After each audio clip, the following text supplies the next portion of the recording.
The clinking of silverware against porcelain filled the dining room, yet my heart pounded louder than any sound in the house. I was sitting across from my son, Michael, at his polished oak table in suburban Chicago, pretending to enjoy a quiet family dinner. Roast chicken, mashed potatoes, a glass of red wine. It was the picture of domestic calm. But my phone buzzed in my pocket, tearing through the illusion of peace like a knife through silk. I tried to ignore it, forcing a smile as Michael asked me about work. He was proud, trying to show me that he could host a proper dinner, now that he had a family of his own. I wanted to be present, to savor this moment of normalcy. But the buzzing wouldn't stop. Against my better judgment, I slipped the phone out beneath the tablecloth. One glance at the glowing screen, and my blood ran cold. Get up and go. Don't say anything to your son. The message came from an unknown number, but it wasn't random. Whoever sent it knew exactly where I was, knew I was with my son, and, most terrifying of all, knew how to manipulate me into silence. My first instinct was to laugh it off, call it a prank. But then another message arrived instantly, as if the sender could see me hesitate. Your life depends on it. Stand up. Now. The fork slipped from my hand and clattered against the plate. Michael looked up, puzzled. Dad, you okay? You look pale. I forced another shaky smile. I'm fine, just tired. But my body betrayed me. Sweat prickled at the back of my neck, and my legs felt like they might give out. Every instinct screamed at me to protect my son, yet the very act of speaking, of warning him, might cost us both dearly. I glanced around the room. The curtains were half open, the streetlight outside casting faint amber through the glass. Was someone watching us? Was there a rifle scope trained on me at this very moment? My phone buzzed again. You have 10 seconds. Don't speak. Don't look at him. Just leave. 10 seconds. My heart raced so violently, I thought Michael might hear it pounding through my chest. The world seemed to blur. His concerned face, the steaming food, the sound of his little daughter laughing faintly in the living room as she played with her toys. It all crashed against me in waves of dread. What kind of father would I be if I stood up and walked away without explanation? What kind of man would I be if I disobeyed and got my son hurt in the process? 9 seconds. The phone trembled in my sweaty palm. My body felt torn in two, one half screaming to run, the other to stay and shield my family from whatever threat lurked outside. 8 seconds. Michael leaned forward now, his voice tinged with concern. Dad? What's going on? I swallowed hard, fighting to keep my voice steady. My hand tightened around the edge of the table until my knuckles turned white. 7 seconds. The choice before me was impossible. 6 seconds. My eyes darted toward the kitchen window. The shadows outside seemed thicker than they should be, shifting in unnatural patterns. I couldn't shake the feeling that someone was there, waiting, watching. 5 seconds. Another vibration rattled my phone. My hands shook as I read the new text. If you warn him, he dies first. The words stabbed deeper than any knife. My throat went dry. It wasn't just me they were after, it was Michael, too. My son. My only boy. The man who had grown up watching me struggle, who now had his own daughter, his own life. He didn't deserve to be pulled into whatever nightmare was unfolding around me. For seconds. Dad, you're scaring me, Michael said, his voice louder now. His fork was abandoned, his attention locked on me. What's going on? Tell me. 3 seconds. My body froze, paralyzed by an impossible decision. If I stayed, I risked both of our lives. If I left, I risked destroying his trust forever. How could I walk out on him in his own home, with no explanation, after all the years he felt I had already kept too many secrets? 2 seconds. The sound of the front door unlocking made me jolt. My pulse shot through the roof. Michael frowned and stood halfway up from his chair. Who the hell is coming in here without knocking? 1 second. The phone buzzed again, but I didn't need to read it. The message was already written across my racing thoughts. Too late. The door creaked open. A gust of cold night air swept into the dining room, carrying with it a silence so sharp it made my skin crawl. Michael looked toward the entryway, his jaw tightening, his hand reaching for the baseball bat he kept leaned against the wall by the kitchen. But I couldn't move. My legs were glued to the floor, my breath locked in my chest. Whoever had walked in wasn't a stranger. It was someone I recognized, someone I never thought I'd see again. And in that instant, I understood. My life, Michael's life, Even the life of his little girl laughing in the next room. All of it was about to change forever. The figure who stepped through the door froze me to the marrow. Dressed in a dark overcoat, with a hood shadowing most of his face, he looked like a ghost dragged out of my past. His posture was deliberate, steady, almost too calm for someone intruding on a family home in the dead of night. But it was the eyes, piercing, cold, unblinking, that told me this wasn't random. Michael gripped the bat tighter. "Who are you? What the hell do you think you're doing in my house?" His voice thundered across the dining room, protective, furious, and trembling with the instinct of a father ready to defend his family. The man didn't answer immediately. Instead, he let the silence suffocate us, his boots clicking against the hardwood as he closed the door behind him. My pulse hammered in my ears. "You shouldn't have ignored the first message," the man finally said, his voice low, metallic, the kind that coiled around your spine. He wasn't looking at Michael. His eyes were locked on me. Michael's head whipped toward me, confusion flooding his face. "Dad, what is he talking about?" I wanted to explain, to tell Michael everything I had buried for years, but my throat locked. The stranger's gaze burned through me, warning me not to speak. And then, as if to confirm my fear, my phone buzzed again in my palm. "Stay silent, or he dies." The words on the screen blurred as my vision swam. My hand trembled. My son didn't deserve this. He had no idea what kind of danger his old man had dragged to his front door. Michael took a step forward, swinging the bat defensively. "Get out before I—" "Don't," I rasped, my voice hoarse. The single word stopped him in his tracks. His eyes widened, shocked not by the command itself, but by the fear in my voice. He had never heard me sound like that before. The stranger smirked faintly, like a predator who had cornered his prey. "Smart," he said. "You still remember how to follow orders." Those words hit me like a bullet. Memories I had buried deep came flooding back. The long nights, the coded phone calls, the debts I swore I had left behind. I had fought to build a normal life, to be a better father, to leave that shadowed world for good. But it was standing in my son's dining room now, reminding me that the past never forgets. Michael looked between us, his knuckles white around the bat. "Dad, what is going on? Who is this guy?" I couldn't answer. If I did, Michael would know the truth. And the truth could destroy him. The man in the hood finally lifted his head fully, revealing a face that hadn't changed nearly enough with time. A jagged scar cut across his cheek, a permanent reminder of the last night we had seen each other, the night everything had gone wrong. "Hello again, Jack," he said. "It's been a long time." Michael's mouth fell open. "Jack? Dad, he knows your name.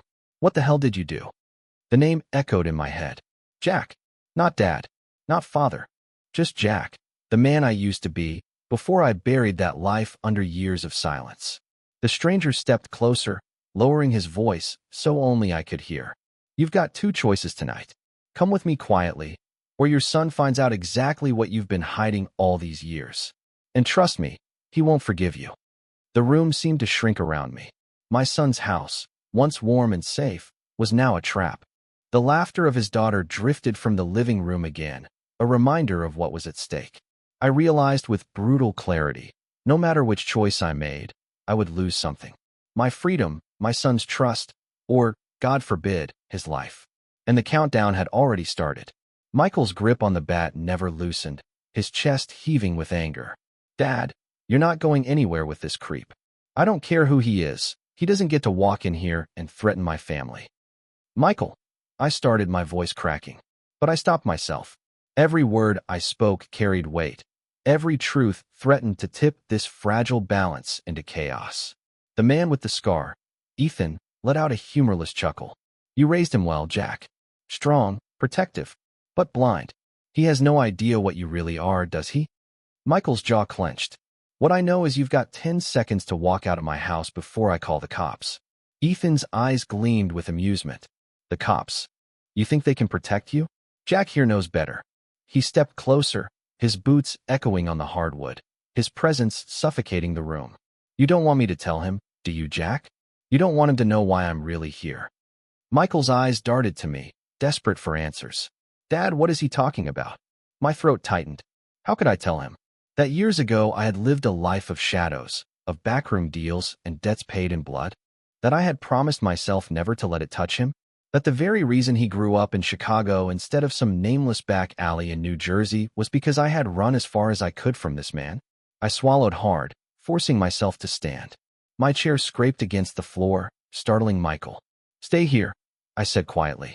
My tone carried a finality I hadn't used since he was a boy. Michael's brow furrowed. "What do you mean, stay here? You think I'm just going to let you walk out with him? No way." Ethan smirked, tilting his head. "Listen to your father, kid. For once in your life, do what he says."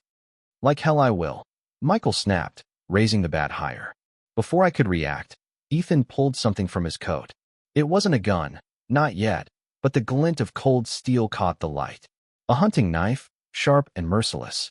"Put that down," I hissed, my voice low, begging and commanding at the same time. Ethan's grin widened. "Then convince your boy to step aside. Or maybe I should show him the kind of man you really are. Tell him what happened in Baltimore. Tell him why you disappeared for 3 months when he was 12. Tell him who really paid for his college tuition." Michael's breath caught. He looked at me as though I were a stranger. "Dad, what is he saying?" The floor seemed to vanish beneath me. My carefully built world. Years of silence, sacrifice, pretending to be nothing more than a hard-working father, was crumbling in front of my son's eyes. I had no choice. "Michael, put the bat down." His face twisted with hurt. "You're siding with him?" "No," I whispered, every word burning my throat. "I'm protecting you." Michael's eyes narrowed, but he didn't lower the bat. "Then tell me the truth." But there was no time. Ethan was growing impatient, his knife gleaming dangerously. "Tick-tock, Jack," he said, tapping the blade against the table. "Decide. Come with me now, or I tell your boy everything. And then I take something from him that you can never replace." His gaze slid toward the living room where Michael's daughter played, innocent and unaware. Ice filled my veins. That was the line. The moment when choice became obligation. I turned to Michael, my voice shaking. "Stay with your daughter. Lock the doors. Don't follow me." "Dad, no." But before he could stop me, I stepped toward Ethan, my body heavy with dread, my heart shattering at the look of betrayal on my son's face. Ethan opened the door, the cold night air slamming into me. As I crossed the threshold, I knew one thing with certainty. The past I had buried was about to swallow me whole. And this time, I wasn't sure I'd make it back alive. The night air hit me like a wall of ice. My breath clouded in the glow of the streetlight as Ethan pushed me forward, one firm hand on my shoulder. The quiet of Michael's neighborhood, rows of manicured lawns, parked SUVs, the hum of a distant train, felt eerie, like a stage too perfect for the nightmare that had just unfolded. Behind me, I caught one last glimpse of Michael standing in the doorway. His knuckles were white against the doorframe, his daughter peeking curiously from behind his legs, too young to understand why her grandfather was leaving with a stranger. My chest ached with guilt. I raised a trembling hand, a silent plea for him to stay back. He didn't move. His eyes burned into mine, demanding answers I couldn't give. "Keep walking," Ethan hissed. The knife pressed lightly against my ribs, hidden beneath his coat. To anyone else, we might have looked like two old friends heading down the block. But I knew better. One wrong move and blood would spill. We reached the corner, where a black SUV idled under a flickering street lamp. Its tinted windows reflected nothing, swallowing the light. Ethan opened the rear door and gestured with the blade. "Get in." I hesitated, staring at the dark interior. It felt like a coffin waiting to close. Ethan's smirk widened. "Don't make me ask twice." Reluctantly, I climbed inside. The leather seats were cold, the air thick with the scent of cigarettes and something metallic. A driver sat up front, his face obscured by a baseball cap. He didn't turn, didn't speak, just shifted the SUV into gear as Ethan slid in beside me. The city blurred past as we drove. Familiar landmarks gave way to industrial wastelands, where rusted warehouses loomed and graffiti-covered walls whispered stories of decay. My mind raced. Why now? Why after all these years?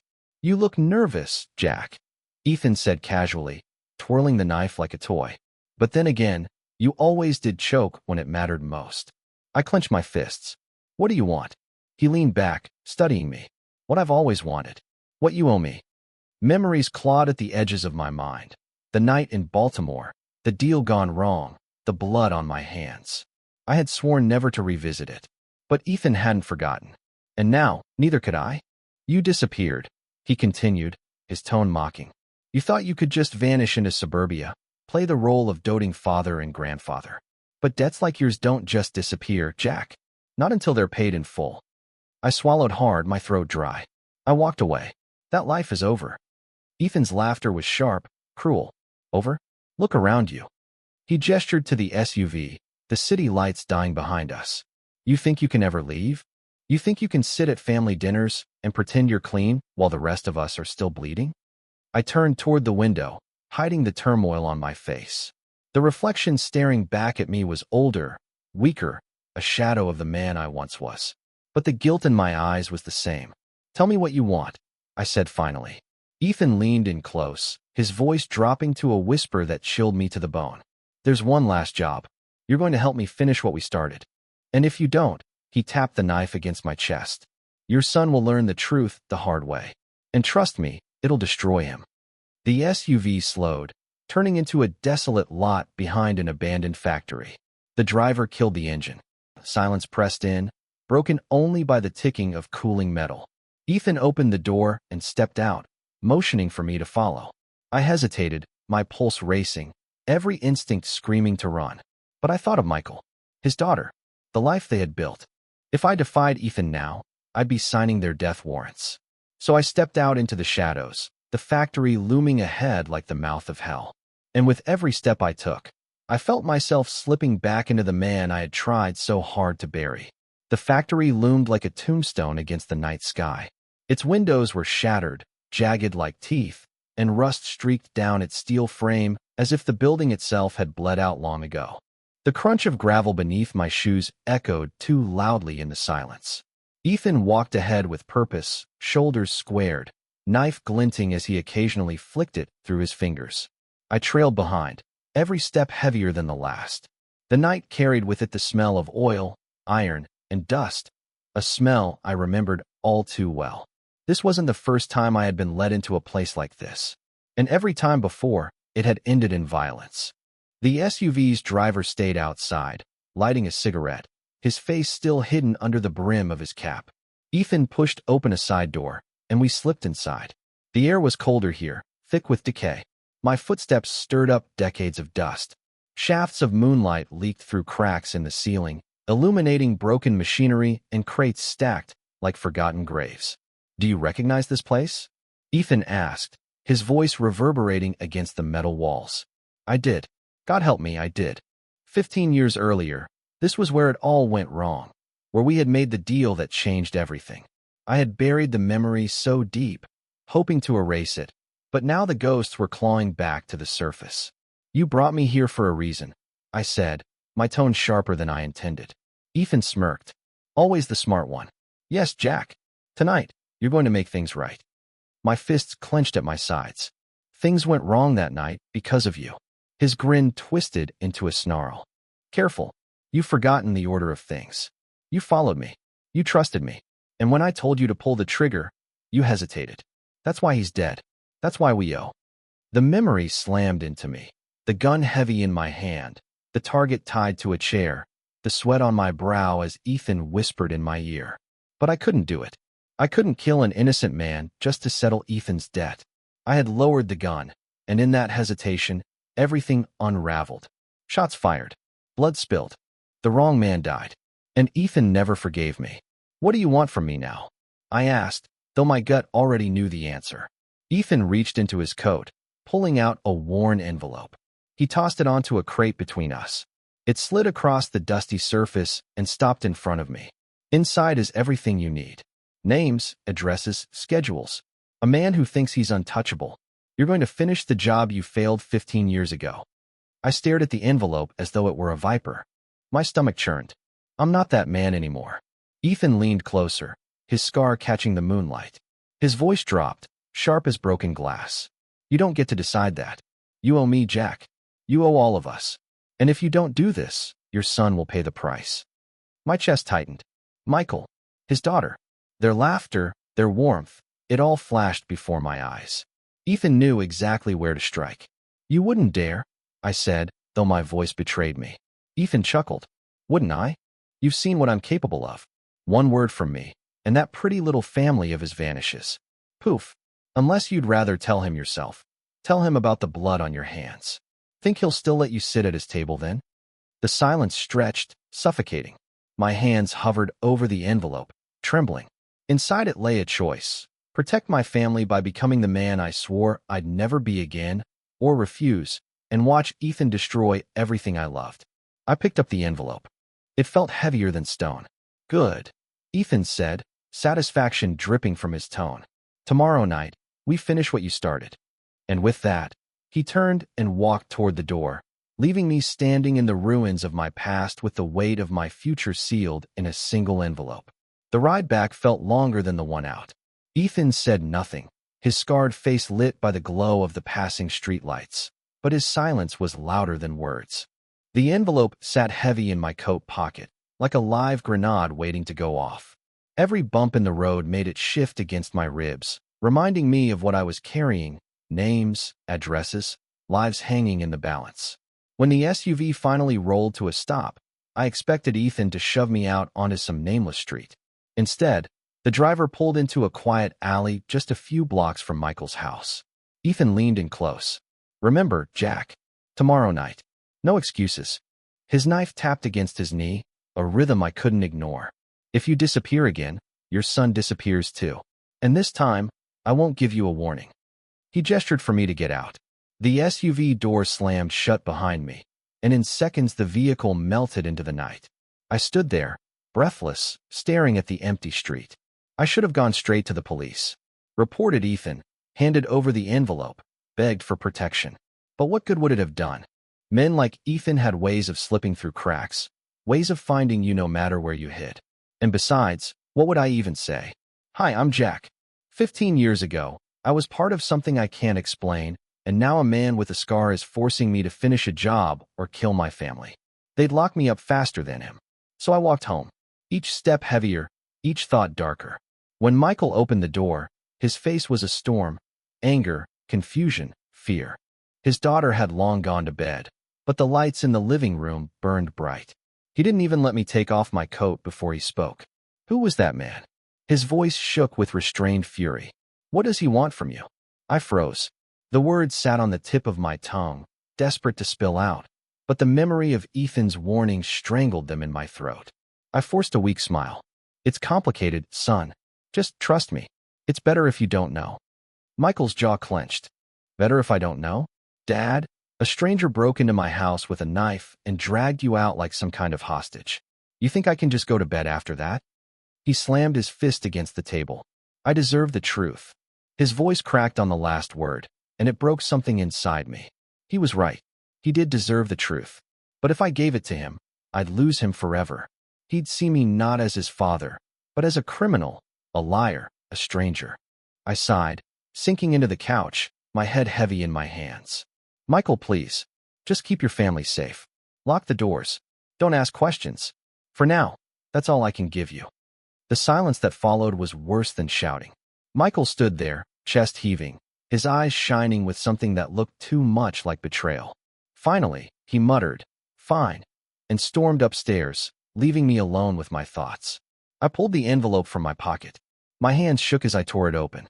Inside were photos, grainy surveillance shots of a man in a tailored suit, stepping out of limousines, shaking hands in boardrooms. A schedule scribbled in Ethan's handwriting listed times and locations. Meetings, routines, vulnerabilities. And at the bottom, one line burned itself into my mind. Target, Daniel Harlan. CEO, Chicago. I knew that name. Everyone did. Billionaire real estate mogul. The kind of man who made headlines for buying skyscrapers and breaking unions. But why him? Why now? I leaned back, the photos trembling in my hands, my heart thundering. If I followed Ethan's orders, a powerful man would die. If I refused, my son and granddaughter would be the ones in the ground. For the first time in 15 years, I felt the old Jack stirring. The man who could survive in shadows, who could fight dirty, who could outthink men like Ethan. Maybe I couldn't kill Daniel Harlan. But maybe, just maybe, I could find a way to turn this game against Ethan before it destroyed everything. The only problem was time. Tomorrow night was coming fast. Sleep never came. I sat in the dark, the photos of Daniel Harlan spread across the coffee table like a deck of cursed cards. The man stared back at me in every shot, smiling at ribbon cuttings, shaking hands with politicians, stepping into sleek cars. To the world, he was untouchable, a symbol of American power and wealth. To Ethan, he was a target. And to me, he was the lock on a cage I couldn't escape. By dawn, I had made up my mind. If I was going to survive this, if I was going to protect Michael and his daughter, I needed answers. Why Harlan? Why now? And most importantly, how could I stop Ethan without spilling more blood? I slipped out before Michael woke, my old instincts guiding me through the quiet streets. Chicago was still rubbing the sleep from its eyes, delivery trucks humming, streetlights clicking off, the smell of coffee and rain in the air. I hailed a cab and gave the driver an address I hadn't spoken in over a decade. An old bar on the south side. The kind of place where time stood still. Same neon sign, same cracked stools, same sticky floor. And behind the counter, same bartender. Ray. His eyes widened when he saw me. Well, I'll be damned. Jack Miller. Thought you were 6 feet under or sipping cocktails in Florida. Not quite, I said, sliding onto a stool. Need a favor. Ray narrowed his eyes. Last time you said that, a man ended up missing 3 fingers. I didn't argue. This isn't about me. It's bigger. Daniel Harlan. What do you know? Ray snorted. Everybody knows Harlan. Richer than God, dirtier than sin. Owns half the city through shell companies. Got ties to unions, politicians, even cops. You don't touch a man like him unless you've got a death wish. I leaned closer. What about enemies? Ray poured himself a drink. Even though it was barely 8 a.m., plenty. Old partners he burned, families he evicted, deals he rigged. Hell, I'd be surprised if there wasn't a hit list with his name on it. He eyed me over the rim of his glass. Why do you care? I hesitated, the lie heavy on my tongue. Let's just say, someone wants him gone. And if they succeed, it won't stop there. Ray let out a low whistle. You're dancing with devils again, Jack. Didn't you learn the first time? I clenched my fists. I don't have a choice. Ray studied me for a long moment, then scribbled a number on a napkin. Guy named Morales. Used to do security for Harlan. Got fired 2 years ago, not happy about it. If anyone knows Harlan's weaknesses, it's him. But watch your back. He's not the type you call for coffee and donuts. I pocketed the number, my chest tight. Thanks, Ray. You didn't see me. Didn't hear you either, he muttered. As I stepped back into the daylight, my phone buzzed. A message from Ethan. Tonight, 8 p.m. Be ready. The word stabbed at me. 8 hours. That's all the time I had left to figure out a way to protect my family, outmaneuver Ethan, and keep Daniel Harlan alive. I hailed another cab, dialing the number Ray had given me with shaking fingers. It rang once, twice, then a rough voice answered. Morales. I took a breath, steadying myself. We need to talk. It's about Daniel Harlan. There was silence on the other end, followed by a low chuckle. Well, anyone asking about Harlan is either stupid or desperate. Which one are you? Both, I admitted. He laughed again. Meet me in an hour. Riverside Docks. Don't be late. The line went dead. I shoved the phone back in my pocket and leaned against the seat, my heart pounding. If Morales could give me the truth about Harlan, and about why Ethan wanted him dead, maybe I could finally find the crack in this nightmare. But a darker thought gnawed at me as the city blurred past. What if Morales told me the one thing I didn't want to hear? What if Ethan was right, and Daniel Harlan deserved to die? The Riverside Docks were a graveyard of steel and water. Barges creaked against their moorings, gulls circled overhead, and the air smelled of diesel and salt. I spotted Morales leaning against a rusted container, a cigarette glowing between his fingers. Broad-shouldered, with a face carved by years of violence, he looked like the kind of man who'd seen everything and trusted no one. You're late, he growled as I approached. Traffic, I muttered.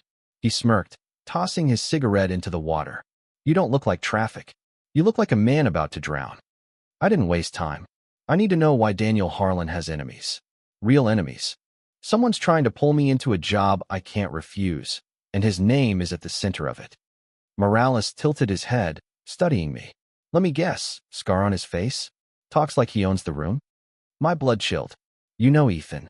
Everybody in our world knows Ethan, Morales said. He's a snake. He doesn't move unless there's blood in the water. If he wants Harlan dead, it's not just business, it's personal. Then tell me. I pressed. What did Harlan do? Morales lit another cigarette, inhaling deeply before answering. Harlan built his empire on broken backs. When I worked security for him, I saw things you wouldn't believe. Politicians bought like groceries, union leaders disappearing, families evicted in the middle of winter. But the worst? He leaned closer, his eyes dark. He had people killed. Not directly, never with his own hands. But his orders flowed down like poison, and bodies piled up. Ethan's brother was one of them. Some failed deal, some loose end. Harlan didn't even blink when the guy turned up dead. The words hit me like a hammer. Pieces of the puzzle snapped into place. Ethan's obsession, his hatred, the reason he dragged me back into this hell. This wasn't just about debt. It was revenge. Ethan wants me to finish it, I said quietly. To do what he couldn't do himself. Morales flicked ash into the wind. And you're asking if Harlan deserves it? I didn't answer. I didn't have to. Morales chuckled bitterly. Let me make it simple. If you kill Harlan, the city keeps running the way it always has. Dirty, corrupt, predictable. If you don't, Ethan will keep pushing until somebody else does, and in the meantime, your family will bleed. Either way, you lose. The hopelessness in his words twisted my gut. There has to be another way. Maybe, Morales said. But if you're thinking about outsmarting Ethan, you'd better be ready to play dirtier than him. Because trust me, he's already 3 moves ahead. A sudden vibration in my pocket cut through the tension. I pulled out my phone. Another message from Ethan. Change of plans. Meet at the old rail yard. 8 p.m. Bring your resolve. My pulse quickened. The rail yard. Another graveyard of rust and steel. Ethan was moving fast, accelerating the timeline. Morales crushed his cigarette beneath his boot. Looks like your window just got smaller. If you're smart, you'll disappear tonight. Change your name, leave the city, take your family, and run. I shook my head. Running never works. Ethan would find me. Morales sighed. The kind of sigh only men like us know. Then you've got one option left. Turn this around on him before he buries you. He slipped me a folded piece of paper. Contact inside Harlan's circle. Someone who owes me. Might give you leverage, if you live long enough to use it. I stuffed the paper into my pocket, heart hammering. Why help me? I asked. Morales gave a thin smile. Because I hate Ethan more than I fear Harlan. And maybe, just maybe, you're dumb enough to do what the rest of us couldn't. As I walked away, the weight of the decision pressed harder than ever. Morales had given me a path, but it wasn't salvation. It was just another road through hell. And at 8 p.m., hell was waiting. The old rail yard stretched out like a rusted skeleton under the fading twilight. Tracks twisted into weeds, freight cars sat abandoned like tombs, and the only sounds were the groans of metal cooling in the night air. Ethan had chosen the perfect stage for whatever he had planned, isolated, desolate, and heavy with ghosts. I arrived 5 minutes early. Old habit. Never let your enemy be the one waiting. My hands clenched in my coat pockets, brushing against Morales's folded note. His warning echoed in my mind. If you're going to outsmart Ethan, be ready to play dirtier than him. Headlights cut through the darkness. The black SUV rolled up slow, crunching over gravel before coming to a halt. Ethan stepped out, his scar catching the glow. He didn't rush, didn't posture. He didn't have to. The silence carried his authority. You showed up, he said, smirking. Part of me thought you'd run. Running never works, I replied. True. His grin widened. That's why I like you, Jack. You understand the rules. The driver popped the trunk and pulled out a duffel bag. Ethan unzipped it with a flourish, revealing a sleek rifle, 2 handguns, and boxes of ammunition. The metal gleamed under the rail yard lights. This is tonight's work, Ethan said, as casual as if he were unpacking groceries.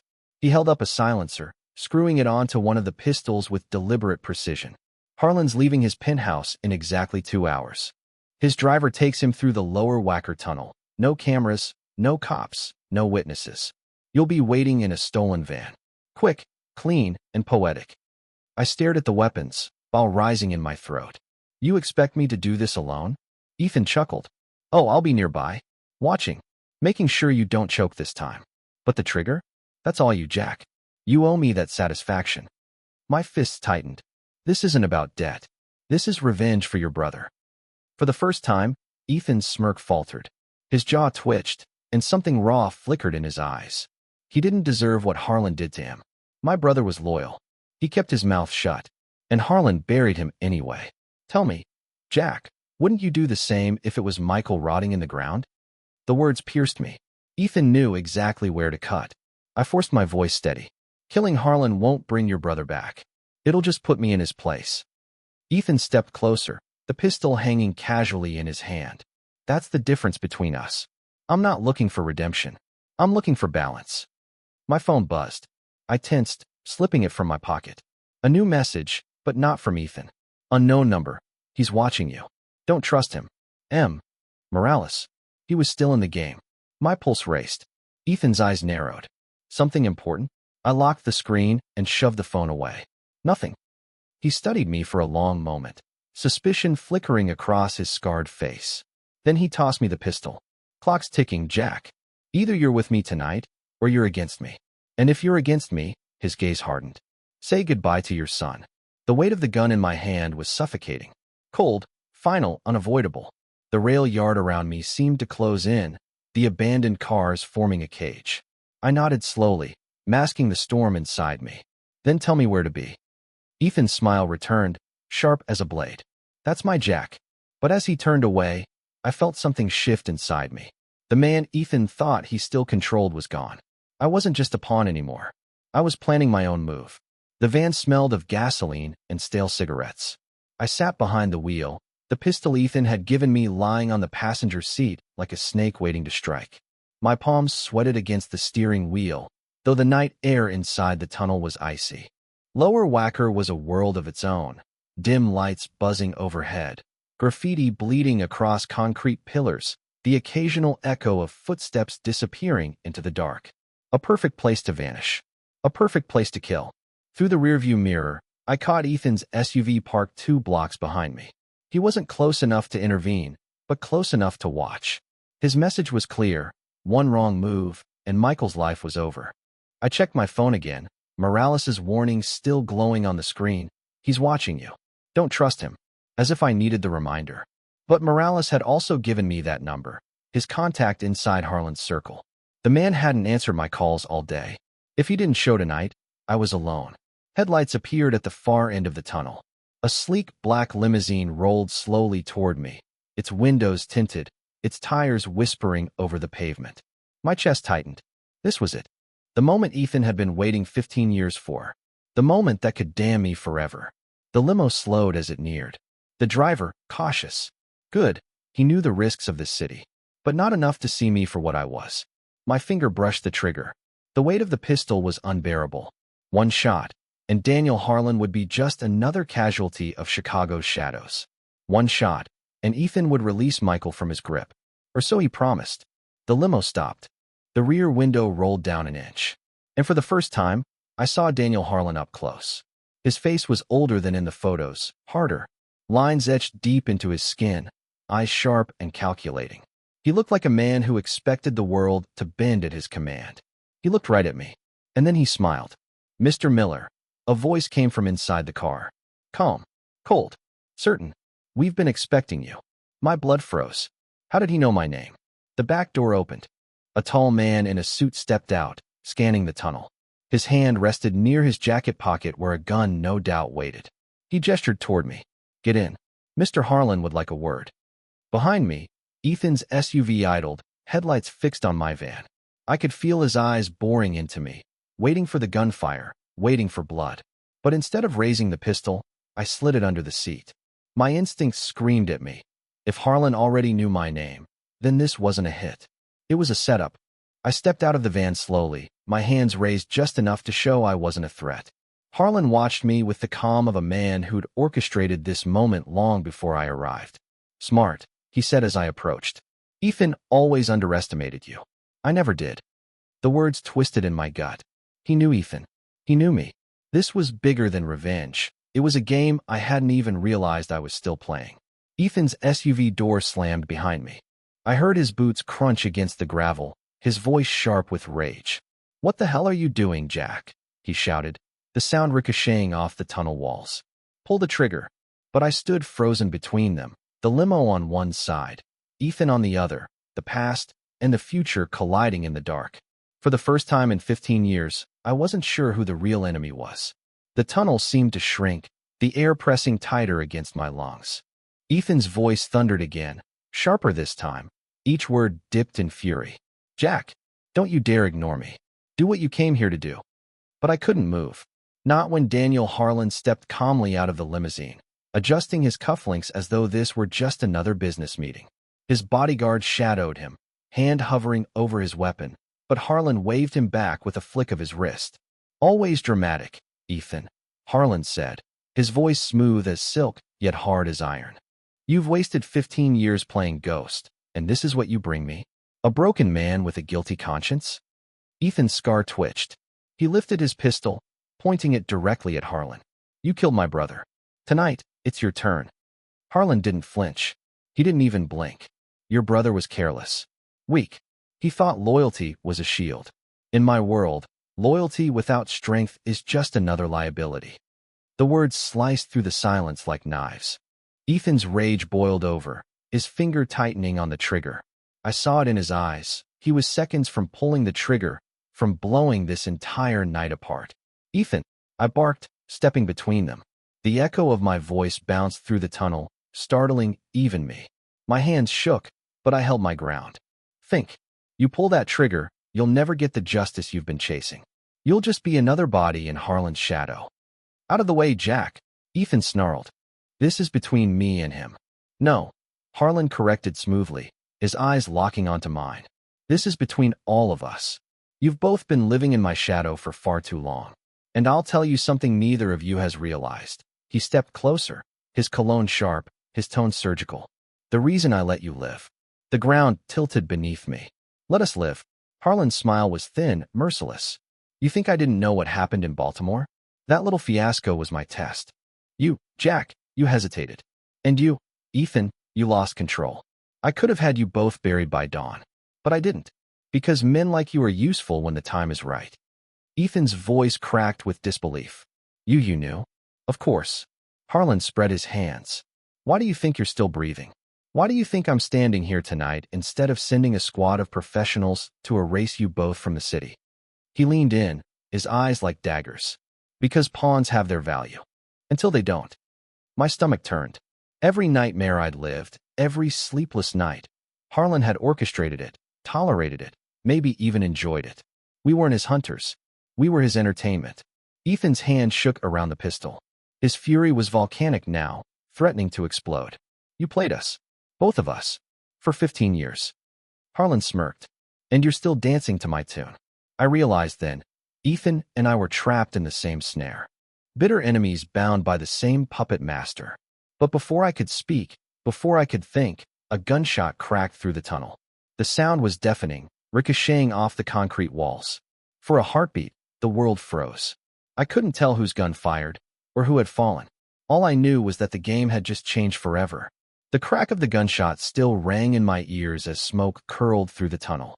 For one paralyzed moment, I couldn't breathe. My eyes darted between Ethan, Harlan, and the bodyguard, all frozen in the aftermath, all alive. Then I saw the bodyguard stagger, clutching his shoulder. Blood seeped through his suit, dark and heavy. He dropped to one knee, his gun clattering onto the concrete. Ethan still held his pistol, barrel smoking, face twisted in rage. "One down," he growled, eyes locked on Harlan. "Two to go." Harlan didn't move. He didn't scream, didn't panic. Instead, he smiled faintly, as though the pain of watching his man bleed meant nothing. "Predictable, Ethan," he said softly. "Always lashing out. Always sloppy." Ethan roared, raising his gun again, but I stepped between them before he could fire. My chest pressed against the barrel, the cold steel aimed squarely at my heart. "Move," Ethan barked, spittle flying from his lips. "Shoot me, then," I snapped. My voice cracked, but didn't break. "Because if you kill him now, you'll never know the whole truth." That made him hesitate. His eyes flickered, rage warring with curiosity. "What truth?" I glanced at Harlan, who was calmly pulling a silk handkerchief from his pocket to dab the sweat from his brow. "Tell him," I demanded. Harlan chuckled. "Ah, Jack. Still playing mediator, even in hell. Fine." He straightened, his voice carrying effortlessly through the tunnel. "Your brother didn't die because of me, Ethan. He died because of Jack. The words sliced deeper than the gunfire. My throat closed, my breath catching. That's a lie, I shouted, shaking my head violently. You set us up. You wanted him gone. But Ethan's gaze snapped to me, his scar twitching. Doubt carved across his face. What the hell is he talking about? Harlan's smile widened. Jack had the chance to pull the trigger that night. He hesitated. You remember, don't you, Jack? That moment of weakness? That was the second your brother's fate was sealed. My legs buckled under the weight of the memory. The chair, the ropes, the man begging for his life. Ethan's whispers in my ear. My finger trembling on the trigger. The shot that never came from my hand. The chaos that followed. The screams. The blood. Ethan's eyes blazed with realization. You froze. You let him die? I was trying to save him. I shouted, my voice cracking. I couldn't kill an innocent man, Ethan. It wasn't your brother I was sparing, it was myself. And I failed. We both failed. For a moment, silence. The tunnel held its breath. Then Ethan's roar shattered it. He lunged at me, pistol raised, blind fury driving him. I barely dodged as the shot rang out, sparks flying from the concrete wall behind me. Harlan's bodyguard, bleeding but alive, scrambled for his dropped gun. Harlan himself didn't flinch, just stepped back into the open door of his limousine, his calm never breaking. This is your mess now, Harlan said coldly. Finish it, or be finished. The limo door slammed, the engine roaring to life. In seconds, the car peeled away, its taillights vanishing into the night. I was left in the tunnel with Ethan, both of us panting, both of us armed, both of us staring at each other like two men who knew only one of us would walk away. The choice I had avoided for 15 years was now staring me down in the dark. The tunnel vibrated with silence after Harlan's limo vanished, leaving only the echo of its tires. Ethan and I stood in the half-light, pistols raised, 15 years of hate boiling between us. You let my brother die. Ethan snarled, his voice breaking with rage. His scarred face twisted, spit flying with every word. You froze. You chose him over me. I chose not to kill an innocent man. I shouted back. My arms trembled under the weight of the gun. You wanted blood that night, and it blinded you. That's why everything went wrong. That's why we both lost. Ethan stepped closer, the barrel of his pistol steady despite the fury shaking his body. Don't you dare justify it. He trusted you. I trusted you. And you failed. I swallowed hard, my chest tightening. He wasn't wrong. I had failed. Failed his brother. Failed Ethan. Failed my own son by dragging this nightmare back into our lives. But I wasn't about to let Ethan dictate how it ended. I can't change the past, I said, my voice lower now, steadier. But killing me won't bring him back. And killing Harlan won't fix what's broken inside you. Ethan laughed, sharp and bitter. You still don't get it, do you? This isn't about fixing anything. It's about balance. He took my blood, so I'll take his. And if I can't get to him, he aimed directly at me. I'll take you. The gunshot came fast. I dove to the side, the bullet sparking off the steel beam behind me. Pain ripped through my shoulder as I hit the ground, but I held onto the pistol. Rolling, I fired back, the muzzle flash lighting up the tunnel. Ethan cursed, stumbling as the bullet grazed his leg. We were two old wolves tearing each other apart in the dark. Guns barked, sparks flew, and the stench of gunpowder thickened the air. Every shot carried 15 years of betrayal. When our clips ran dry, the silence slammed down again. Breathing hard, I tossed the empty gun aside. Ethan did the same, his chest heaving. For a heartbeat, we just stared at each other, two broken men bound by the same ghosts. Then he charged. His fist connected with my jaw, snapping my head back. I tasted blood, copper sharp on my tongue. I swung back, knuckles cracking against his scar. He growled like an animal, driving me into the wall, his forearm pressing against my throat. You ruined everything, he bellowed, eyes wild. I clawed at his grip, gasping for air. No, Ethan, you did. Summoning what strength I had left, I slammed my elbow into his ribs. He grunted, loosening his hold, and I shoved him back. My shoulder screamed in pain, but adrenaline kept me standing. We circled each other, both limping, both bleeding, both too stubborn to fall. This doesn't end until one of us is dead. Ethan spat. Maybe he was right. Maybe this was always where it was meant to end. But then Michael's face flashed in my mind, his daughter's laughter, his eyes filled with questions I still hadn't answered. If I died here, they'd never know the truth. If Ethan lived, they'd never be safe. I lunged. We collided again, fists flying, grunts echoing. Years of buried rage poured out in every blow. My knuckles split, blood slicking my hands, but I didn't stop. Ethan's strength was monstrous, fueled by vengeance, but mine came from something he no longer had: love for someone still alive. With a final desperate swing, I drove my fist into his scar, the force sending him crashing back against the steel beam. He staggered, dazed, his pistol lying just out of reach. I reached mine first. I aimed it at his chest, my finger trembling on the trigger. My heart thundered, my vision blurred. Ethan looked up at me, blood trickling down his face. And for the first time, I saw something I hadn't expected in his eyes. Not rage, not hatred, but sorrow. The pistol felt heavier than it had all night, as though every ghost of the past 15 years had climbed onto my arm, forcing me to make a choice I'd spent my life running from. Ethan slumped against the steel beam, blood seeping from the cut above his eye, his breath ragged but steady. "Do it," he rasped, his voice hollow, stripped of all the fury that had carried him this far. "Finish what you should have done that night. End it." My finger hovered on the trigger, my chest heaving. Every muscle screamed at me to pull it, to erase the man who had torn into my son's life, who had dragged me back into this abyss. One squeeze, and it would all be over. Michael would be safe. His daughter could laugh without fear. But then Ethan's eyes, those scarred, haunted eyes, locked onto mine. And in them I saw not just rage, not just vengeance, but a grief so bottomless it mirrored my own. "You think this will fix it?" I whispered, my voice breaking. "Killing you won't bring your brother back. It won't undo what happened in Baltimore. It won't save me from the man I was." Ethan coughed, blood staining his teeth. "At least it'll give me peace." "No," I said, shaking my head. "It'll just pass the curse to me. And then to Michael. It never ends, Ethan. Not unless one of us finally says no." His lips curled into a bitter smile. "So what, Mercy? You'll let me walk out of here? After everything?" I lowered the pistol an inch, my hand trembling. "Mercy isn't for you. It's for me. For my son. For the life I still have a chance to protect." But the moment I eased the gun, Ethan surged forward.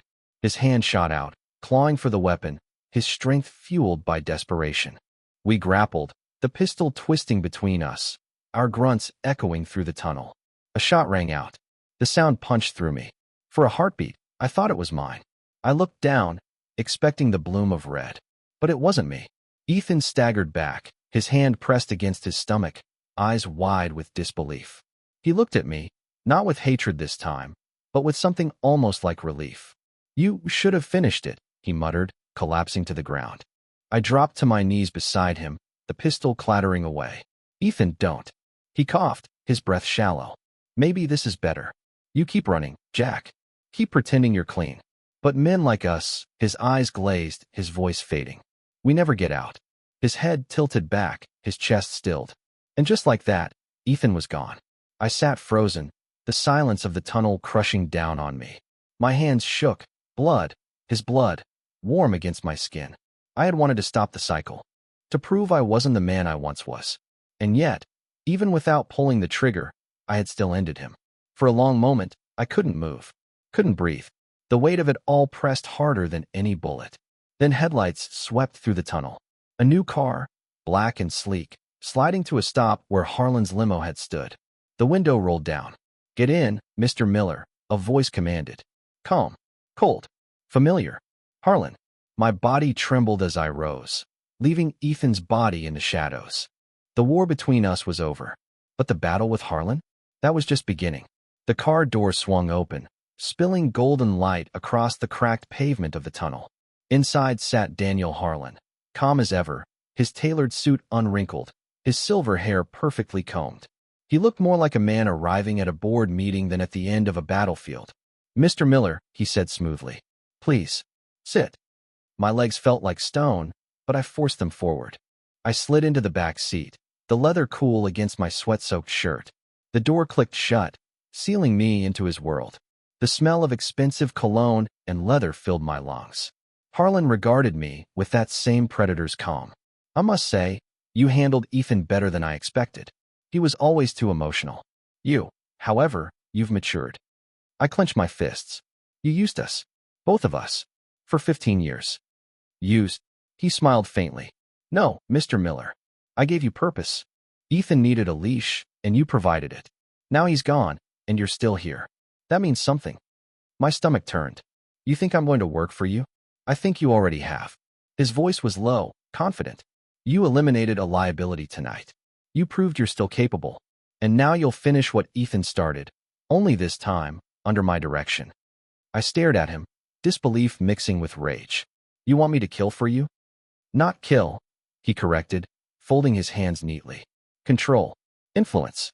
The city is shifting, Mr. Miller. Men like me need men like you. Quiet, reliable, invisible. Work for me, and your son will never want for anything again. Refuse. He let the word hang like a noose. And your family will learn the true cost of your stubbornness. The silence inside the car pressed on my chest. My pulse thundered in my ears. He had me cornered, the same way Ethan had, the same way the past always did. But something inside me cracked. Maybe it was Ethan's final words, or Michael's eyes burning with betrayal, or my granddaughter's laughter echoing in my head. Maybe I was just tired of being everyone's pawn. I leaned forward, my voice steady. You're right about one thing. Men like me never get out. But men like you? They always fall. Harlan's smile faltered for the first time. Careful, Mr. Miller. Not careful, I said. Done. Before he could react, I lunged. My hand shot for the pistol still tucked in Ethan's waistband. I'd grabbed it before leaving the tunnel. I pressed it against Harlan's chest, close enough to feel his heartbeat through the barrel. The driver froze, hand halfway to his own weapon. Don't, I warned, my finger tightening. Harlan stared at me, calm cracking into something darker. If you kill me, a dozen others will come. You'll never protect your family. Maybe, I whispered, but at least they won't live under your shadow. The shot thundered inside the car. Harlan slumped back against the leather, his immaculate suit now stained crimson. His eyes glazed with shock, as if he'd never believed anyone could touch him. Then his chest stilled. I dropped the pistol, my hands shaking. The driver sat frozen, sweat pouring down his face. Drive, I ordered, my voice hollow. And forget you ever saw me. He obeyed, speeding away until I told him to stop at a desolate corner of the city. I stepped out into the cold night, my heart pounding, my future uncertain. By the time I reached Michael's house, dawn was breaking. The world looked unchanged. Birds sang, traffic hummed, the city stirred awake. But inside me, everything was different. I stood at his door, unsure if I could face him, unsure if he'd ever forgive me. But I knocked anyway, because for the first time in 15 years, I wasn't running. Whatever came next, truth, anger, redemption, I was ready to face it.